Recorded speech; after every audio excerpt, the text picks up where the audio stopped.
Well, welcome everybody to another round of church stories. I'm excited to welcome Nathan Boldt from Katy, Texas.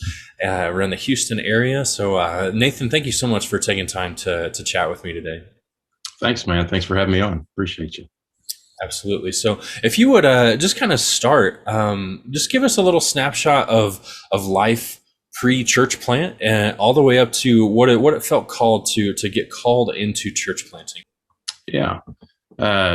Been married for 10 years, just celebrated our 10th anniversary a few days ago. I have four kiddos, 8, 6, 4, and 1.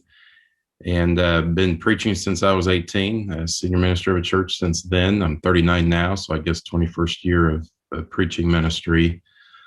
Before Katy, 2.5 years ago, 3 years ago, we were in Tyro, Kansas at Tyro Christian Church, was there for 8 years and left there to end up starting a church here in Katy, Texas. So we've been here. The church has been open for about 2.5 years, but we've been living here for 3 years. So that's a brief history of that. Yeah, man, that's awesome. So what was it like? And where were you? What was the context of when you felt called into planting a church or just starting something brand new? Yeah, so the word would be reluctant, without a doubt. I didn't actually want to do it or didn't think we were capable. My wife, yes, I should just say me. I didn't think I was capable of doing that. We knew we were leaving our previous ministry. There were some established churches contacting us. We were going to pick something. Nexus was an option. People talk about God calling you to plant. It wasn't God. It was Phil. Phil is not God. I hope that's on there. But it was an option, and he asked us to come down to the assessment, and we went ahead and went down reluctantly. And funny, on the way, I told Chelsea, my wife, I said, we're not going to plant, but let's just get this assessment out of the way so I don't have to hear about church planting anymore. That was our attitude going into the assessment. On the other side of the highway, on the way back 3 days later, we said, crud, we're planting a church, aren't we? And she said, yes. Yeah. So I don't know about this calling stuff. I do think God had always prepared me to preach the gospel and to obey the Great Commission like every Christian's supposed to, go into all the world and make disciples.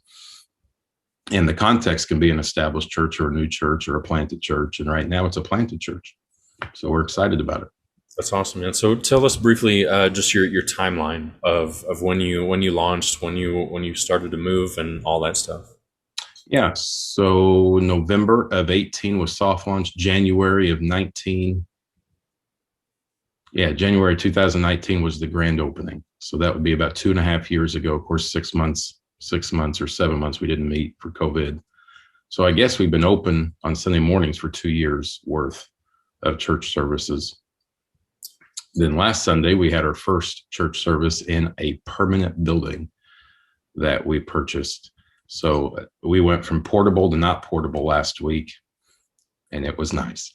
That's super exciting, man. Yeah, we'll talk a little bit more about that here in a second. But so you were, I mean, when COVID hit, your church is pretty young, right? And so that was actually really hard on a lot of guys that had launched in 2019, hoping for a lot of that momentum, going into another year. But then everything just shuts down. Like how was that season for your church and your ministry? Yeah, we lost people. Not mainly from COVID, mainly from job transfers because of the way the economics end up working out. But COVID didn't hit us as hard as just the transient lifestyle here. We've lost 200, I found that last week, 240 people, 240 members since we've opened that we brought. We basically count if you're on a team, if you're on the Greek team, communion team, music team, then you're in. So we've lost about 240 people just due to transient. I'm going to go take a job in Dallas or Colorado, whatever it may be. So COVID continued that, but it wasn't at any higher rate than it was before or since. It continues. Yeah. So that has been difficult, needless to say. Yeah, absolutely. And then you mentioned, but obviously God's still moving, God's still doing something. So you, over the last several months, have been just God's opened the doors of having your own facility now, which is brand spanking new, right? I mean, you just went in there last Sunday. Is that what you said? Yeah, last Sunday. So last November, and I don't know why I did it. I usually don't do this. I usually don't go up on stage and say things I didn't plan. I don't have the gift of gab. But I went up there at the announcement time and just for some reason sensed that I needed to challenge the church to pray. Hey, we're nowhere close to getting a building financially, numerically. I said, hey, can you guys just start praying that God does something? Because that's what it's going to take here with the price of land and the price of buildings. It's ridiculous in the Houston area. But I said, God's got to do something. So can you start praying that God would do something? I don't even know if I had faith in what I was asking to do, but maybe some of them did, because 1 month later we were signing on the dotted line. Wow. And we purchased a building in December, late December of 2020. We started renovating it January or February. And so we just finished it. Fire marshal finally gave us the green light after showing her power several times. And we got in last Sunday, and it was just a blast. It was a big celebration for sure for our people who've been working hard for that. Yeah, absolutely, man. So what is so it was I'm assuming it wasn't like a full like grand opening and marketing and all that stuff, but what does this fall look like as you're leading up towards something like that? We're going to have our grand opening on August 22nd, which is only 2 Sundays away, and August 29th. So 2 grand opening Sundays with bounce houses and face painting and all that kind of stuff, food after the church service. Then we're just going to start utilizing the building like crazy. We have a gymnastics organization that's going to rent it out from us throughout the week. So we'll have families coming in every day with gymnastics. We have a Christ Center counseling center that's coming in. There's a few other organizations like a music program that we're talking to right now. So we're trying to utilize the building 7 days a week. And it used to be an athletic training facility. So there was artificial grass as the flooring, and we kept that down in our auditorium so that we clear out the chairs and we can use that all week for soccer, basketball, volleyball, stuff like that.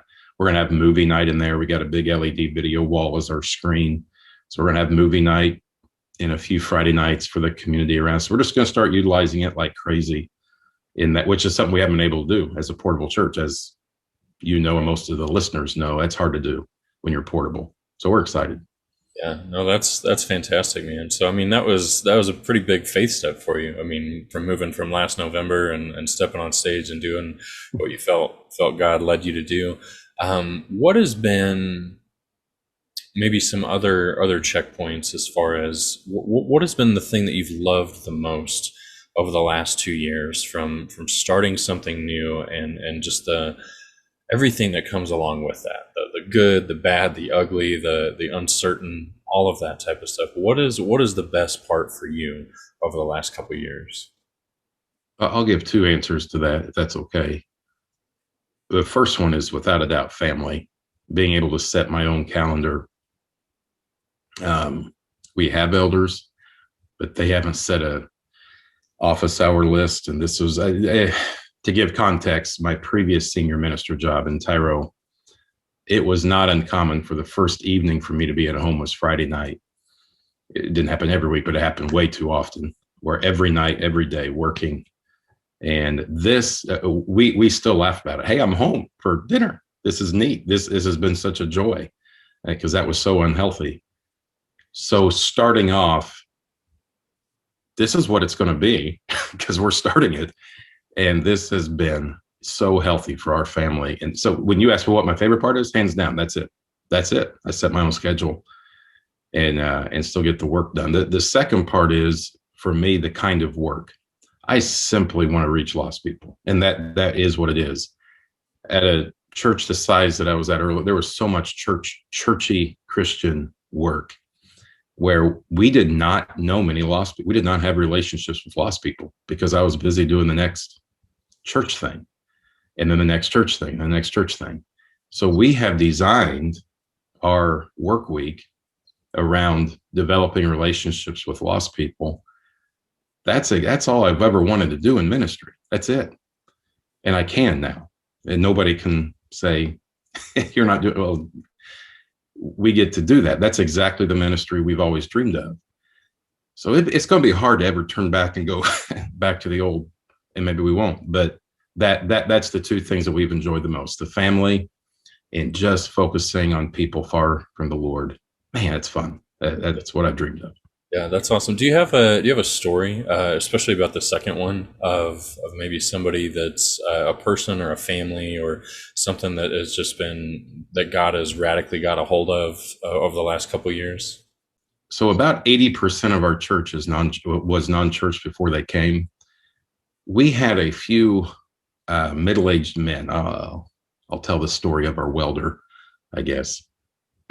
About 35 years old, I think. And he had never been in a church building. He had never been to church.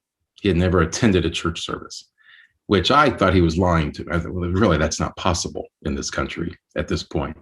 He said, no, really, I haven't. Anyway, we just kept developing relationships with him, having him over for dinner, him and his wife. And he didn't come to grand opening. He got too scared. So this welder strong guy, middle-aged, was too scared to come to church on grand opening. And we thought, well, we didn't get him.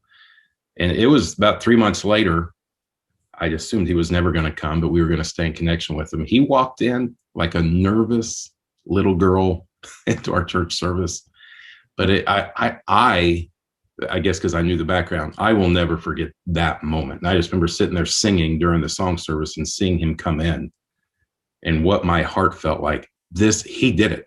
He conjured up the guts to, and I forget, maybe we all forget how nerve-wracking that is for a first timer. I mean, I grew up in church, so I forget that. I mean, maybe you forget that too. But he walked in, he sat down in the back row, and about 4 months later, we baptized him. Then we baptized his mom a couple months after that, baptized his aunt and just about a month ago, we baptized his grandma, who's in her 90s. Wow. Yeah, I wish I had a picture of it, but so the family now, almost the whole family has come to Christ. I may have missed some people in there, but it started with this guy who'd never come to church before. That's I guess the one I could tell. There's several others like it, but That's amazing, man. it is. I love that story, bro. That's super cool. God is good. When you are looking forward to this next season, obviously with the front runner right now is just the everything in life in this new facility, right? And moving forward in there. How do you maintain what's that mentality look like moving forward to maintain that church planter mindset? Well, I'm conscious of the fact that that's going to be the fight, that we're going to have to keep it somehow. I do believe, I've always believed, if the lead spokesperson of the church doesn't carry the burden for the lost, then it will be lost in the church. And I'm aware that I think preachers get way too much credit and way too much blame when things are good or bad. But on this regard, the main spokesperson of the church has to keep it. So I think if it's flowing out of me, if I keep it. So what I'm telling you is I'm conscious of the fact we are transitioning. We could, if we're not careful, turn into let's do the office hours, let's do the church thing and clock in, clock out. I'm aware of that. Your question is a great question, and I'll answer in a year. How it all worked out. I just know this has been on my mind for decades. This is the kind of ministry I've wanted. So I'm praying it stays that way. I don't know why it would change. What is maybe your relationship with Nexus kind of been like from obviously Phil told you to plant a church, right? So we've already established Phil's not God, but being able to walk from assessment. Barb, though, the Holy Spirit. No, I'm kidding. From assessment up until where you're kind of sitting today, what is kind of your relationship with Nexus been like moving throughout your church planting experience? Well, there were two other organizations trying to get us to plant at the same time, and we looked into them. We ended up picking Nexus. Basically, I could sense, well, what I was sensing then was that the organization cared about the health of you, me, the guys going into it. And maybe the others did too. I just didn't see it. So it's possible they did too. But I thought, man, that's critical. So if they're on board, actually, Phil was already, we were already developing a relationship years before we ever planted. So he was already showing that he cared just about the person. So that has come to fruition. I think that's true. And so when other guys ask about planting, I point him to Nexus. I mean, what you're doing right here, I don't know. Is this normal for most organizations to be doing this? I don't know. But the two conferences, I don't know if we call them conferences, but the two events in the spring and the fall, when things get back normal, the spring and the fall, that's probably unique, isn't it? But that's just geared toward the health of this husband and wife, the planting family or the staff. That's it. I mean, that's all. That's what I wanted, and I think that's what we've gotten, and that's why I point other guys to Nexus when they are talking about it. And the assessment process, by the way, proved that. So when you go through the assessments, they may say no, but they still prove they care about you. They didn't land blast you and hit you on the head. I've talked to guys who didn't get the green light, but they still felt cared for. Well, that's supposed to be Christianity. That's just Christianity 101. So that's, I talk highly about Nexus because of that part of it. I don't know about all the other ends. I've never planted for other church. So maybe everybody does that, but that's what I've been grateful for Nexus. Sure.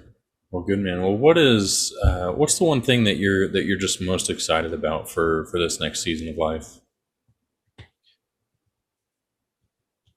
The honest answer to that, the real honest answer to that is I am excited to see who the next person is that's going to be baptized. I think that's the real answer.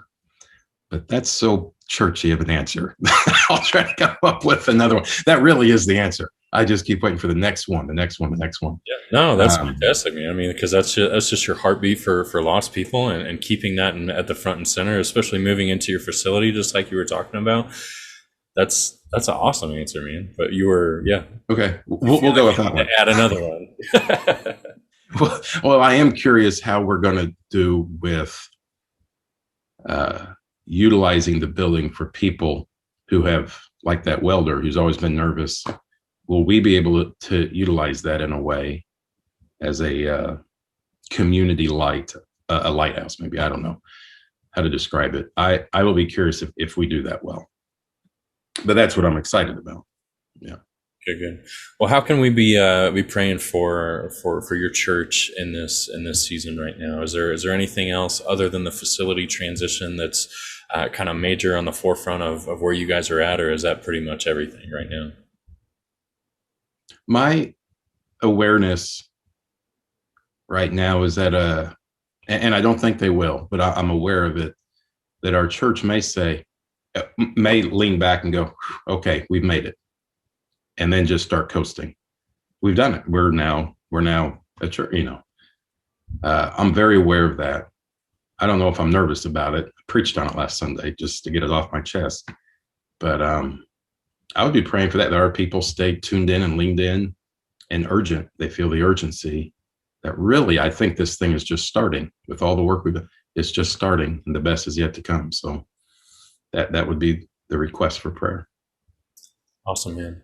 Well, thank you. I mean, I know that's a super short amount of time to share the story of your church and everything, but I really appreciate your time just to give us a snapshot of what life is like for your church in Katy, Texas, and everything. We pray that everything kind of continues to move forward, that your heart for lost people continues to be infectious for your people, and that there won't be this season of we've made it, but that you will continue to be a light in the darkness in the Houston area. So thank you so much, man.